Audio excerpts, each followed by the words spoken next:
c'est le plus grand flou pour savoir s'il y aura des points accordés, par exemple, sur les congés maternité, sur les arrêts accidents du travail, sur les arrêts maladie, etc., etc. C'est l'individualisation et l'opposition entre catégories des salariés qui pourraient régner. Veut-on rentrer dans cette société qui ne peut être qu'une société mortifère pour l'être humain? C'est que la retraite n'est pas un droit qui est tombé du ciel. La retraite est un droit qui a été conquis progressivement au cours des luttes sociales depuis la fin du XIXe siècle et surtout au XXe siècle. Et avant qu'il y ait la création d'un régime général à la sortie de la Deuxième Guerre mondiale, le droit à la retraite avait été conquis profession par profession, lutte sociale après lutte sociale, et c'est resté dans notre, on va dire, patrimoine social et syndical dans notre pays. Vous savez sans doute qu'on a déjà subi plusieurs réformes des retraites depuis maintenant une bonne quinzaine, presque une vingtaine d'années. Et les retraites aujourd'hui, donc en 2016-2017, étant des chiffres connus, représentent un peu plus de 300 milliards d'euros par an, c'est-à-dire ça représente 14% environ de toute la richesse produite en une année, donc 14% du PIB. Aujourd'hui, avec les réformes qui ont été entreprises au cours des dernières années, il n'y a pas de déséquilibre majeur des comptes des régimes de retraite. Les déficits qui avaient été constatés auparavant ont été quasiment réduits à presque rien.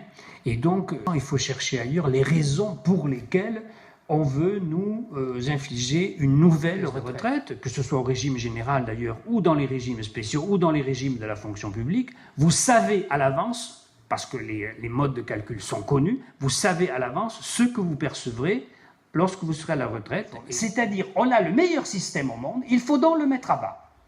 Et il faut le mettre à bas, c'est-à-dire se débarrasser une fois pour toutes de tout ce qui empoisonne, entre guillemets, empoisonne les politiques lorsqu'ils veulent réformer. C'est-à-dire, il y a une bataille sur la durée de cotisation, il y a une bataille sur l'âge de la retraite et il y a une bataille sur le niveau des pensions. Ce sont des trois paramètres sur lesquels on peut jouer pour fixer la question le système des retraites.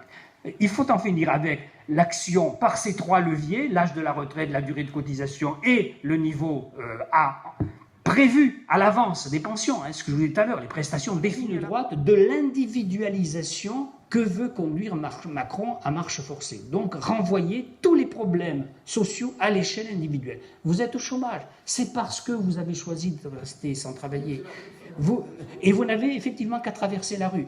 Vous partez à la retraite, vous pouvez partir à 60 ans, mais vous avez le droit, seulement vous aurez une pension très faible. Ils allaient fixer un autre seuil appelé âge pivot. Qu'est-ce que c'est cette affaire-là? C'est un nouveau mot. Macron s'est engagé à ne pas changer l'âge dit légal de la retraite. Mais l'adjectif légal disparaît de leur vocabulaire. Delevoye, il ne parle plus d'âge légal de la retraite, il parle d'âge minimum. Vous voyez l'astuce? Et donc, la fixation d'un autre âge dit pivot qui déterminerait le moment où vous percevrez votre retraite à taux plein. Vous pourrez donc monnayer, entre guillemets, vos points en euros de retraite. Mais la retraite à taux plein, ça sera à 63, à 64. Et le MEDEF demande 65. Et donc, seul le travail produit de la valeur économique distribuable en revenus monétaires, que ce soit en salaire, en profit ou en transferts sociaux, c'est-à-dire en retraite par exemple. Donc ça veut dire que la première bataille à mener, c'est autour du premier partage entre travail et capital dans les entreprises, entre salaire et profit. Et vous savez que le curseur qui sépare les salaires des profits a drôlement bougé à l'avantage du capital au cours des 3 dernières décennies et donc au détriment du salariat.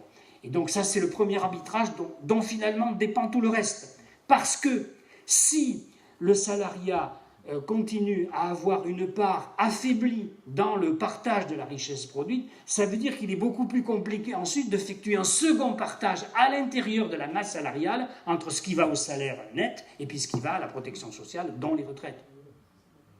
Donc vous voyez, en cascade, le premier partage, capital-travail, il a une conséquence sur le second partage à l'intérieur de la masse salariale, parce que vous avez compris que la masse salariale comprend les salaires nets, mais aussi toutes les cotisations, celles dites salariales ou celles dites patronales. Celles dites patronales,